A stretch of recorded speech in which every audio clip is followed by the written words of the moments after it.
What is up, guys? It's the Sound Alchemist, and once again, I'm back to talk to you guys about Warhammer 40K. Now, the final days of the 13 days of Halloween are upon us, and you know what that means. We're gonna get straight down to the spookiest, goriest, most creepy videos out there. And that also means that, hey, Halloween is just a few days away, so bust out your candy bags and bring out your best costume, because it's time to trick or treat. Now, I don't know about you guys, but I definitely prefer a treat over a trick.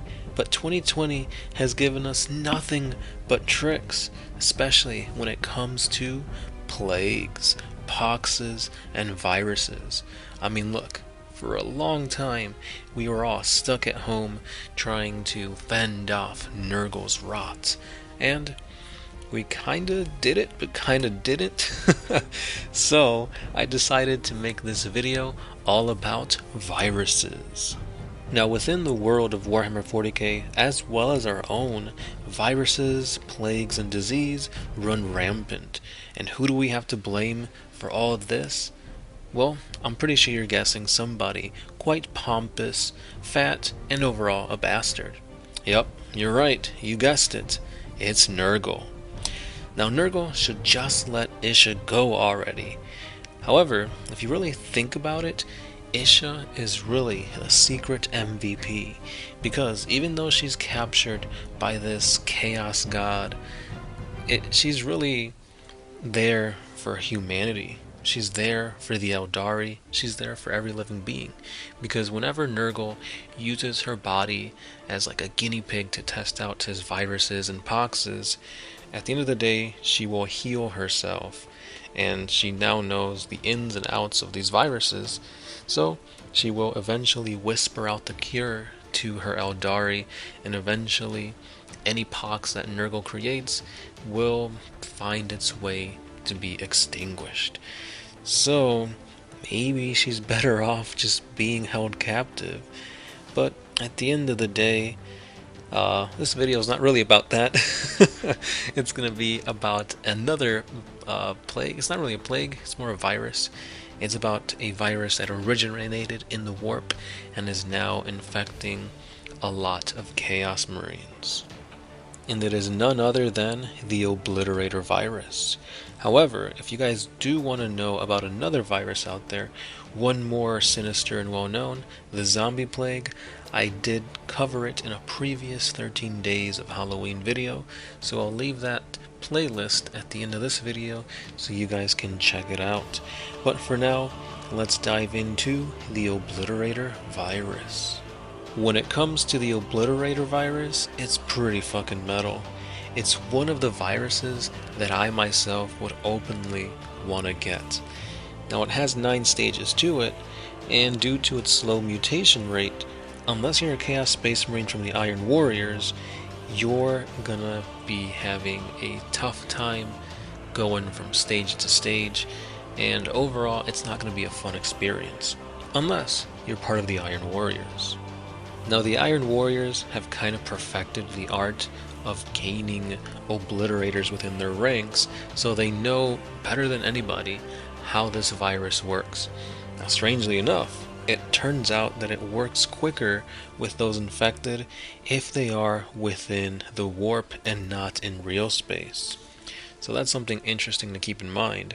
Also, the virus is transmitted either by being in contact with an obliterator for a long time, or through bodily fluids such as blood, saliva, etc.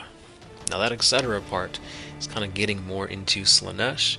However, this is going to be more focused on Nergal. Maybe. We'll see. Keep watching the video to find out. Now let's go stage by stage as we see how a person mutates into an obliterator through this virus, beginning with the first stage. And at this stage, you have no visual effects. However, the virus is 100% inside of you, and you are now a carrier for this virus, much like COVID. Now, for the second stage, you become better at handling weapons, and you get to be a beast at using knives, handguns. Overall, your accuracy increases because you have better eye-hand coordination, and you're just going to be that much more deadly in combat. Now, this sounds really good. Like, if this virus stopped here, I'd be okay with it. Because, I mean, who wouldn't really want to be John Wick, right? At stage 3, you begin to fuse with the weapons you are holding if you hold on to them for long enough periods of time. Also, your body will then start to produce ammunition for your weapons. What the fuck?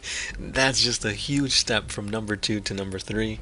Like, this stage, if you grab onto like a katana, eventually your fingers would fuse into the hilt of the katana and you'd have like a bladed arm. Pretty badass. But at the same time, let's say you grab onto like a handgun, somehow your body will start making bullets and casings. That's just weird.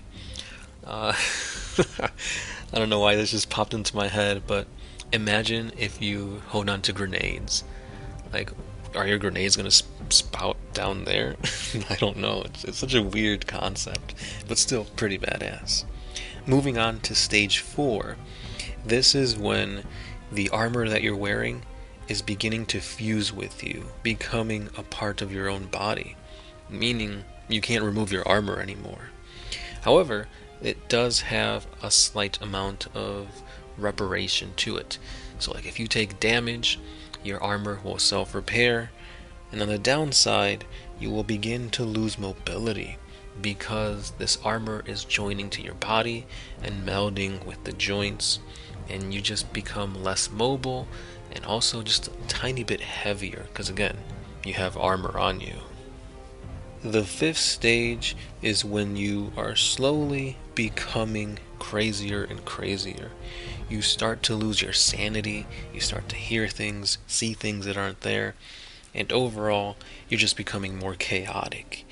You can now 100% fully integrate firearms and knives into your body and recreate them in will. That's really badass. Say you grab like a bolter. Well, guess what? Now you can summon 2 bolters. That's really cool, but at the same time, the downside is you're getting crazy. You're starting to lose sense of who you were, and you're starting to become more like a collective of a warp demon. With the next stage, stage 6, you no longer resemble a human. Your body is pretty much just a mass of warp-born metal. Really, like your armor has fused with you. The virus has now taken up most of your biology, I guess you could say, and now you're kind of like a mixture of demon, a mixture of machine, and you can officially say you're 100% a warp creature at this point. Stage 7, you're super durable and tough, your skin is nigh impervious to damage, and you now have gained tons of weight because you're essentially just a block of solid metal. Stage 8, and the second to the last stage, you can now create weapons without having to absorb them. And you could even regrow lost limbs as well as organs that have taken damage in battle. So you're 100% a tank now. Say you're going up to, breach a bastion. You can now summon forth 2 last cannons from your arms without having to touch one first. Like any weapon you can think of, you can summon right then and there. You want to sprout flamers out of your mouth, boom, it's there. Let's say for some reason a space marine has managed to evade your autocannon shots from your fingertips and it's now in your grill, in your face, and has chopped off your arm. Well, let's say you can summon a thunderhammer and you strike him down. Now you can then use that time to regrow your other arm to summon forth, a bale flamer to just make sure that this space marine never comes back to hurt you again. And at the final stage, stage 9, You are now a full-fledged Obliterator. Go ahead and pass go and collect 200, my friend, because this is the time to kill, maim, burn, as you sprout an unlimited amount of firepower out of your body to mow down the enemy in the name of Chaos and the Iron Warriors. Now, I don't know about you guys, but I've always loved Obliterators. The lore's badass, they're pretty good on the tabletop with the whole D3 adding to like the AP, the strength, and the damage and whatnot. So that's pretty cool. And now, with their most recent update, they've got a brand spanking, awesome looking model. And to me, they're an auto include in an army. I play Chaos. I play my own Chaos Warband. Essentially a Chaos version of the 11th Legion. They're all about demon engines and ghosts, and Obliterators work wonders. You can deep strike them in with a Chaos Lord. Chaos Lord will help them re-roll ones when they're shooting, making them able to just hit and deal damage. Anytime I bring them into a game, they always make up their points. Their guns, their flush metal guns, are just really powerful, and they get the job done. Now, don't get me wrong, this virus is probably the best virus to get in the world, the galaxy of Warhammer 40K, because when you think about it, you can have so many horrible viruses come and take your life away, especially if Nergo has concocted them. You could become a zombie, your brain can melt, like it's really horrible to get any virus in this universe. And just kind of like in real life, like viruses are scary. You don't really know what's going on. Your body starts acting in ways you don't want it to. And the worst part about it is, I think it's the cure. Like, is there a cure to what I have? And if there isn't, that's kind of depressing, and you get a sense of hopelessness.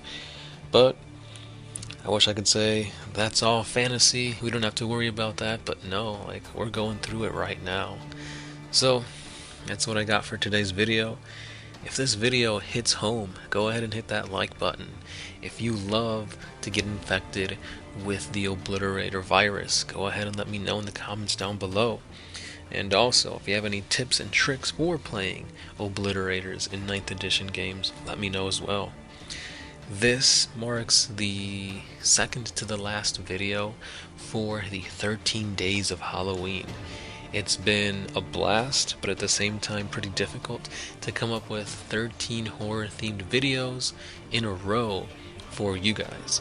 So hopefully you enjoyed it. If not, it's over pretty much. We're gonna go back to our regularly scheduled content pretty soon. So stay subscribed for that, I guess. If you missed some of these videos, I will post a link to the 13 Days of Halloween playlist so you guys can check it all out. And as always, guys, I'll be seeing you in the next one. Happy Halloween. This has been the Sound Alchemist, part of Woodmine Syndicate, signing out. Peace.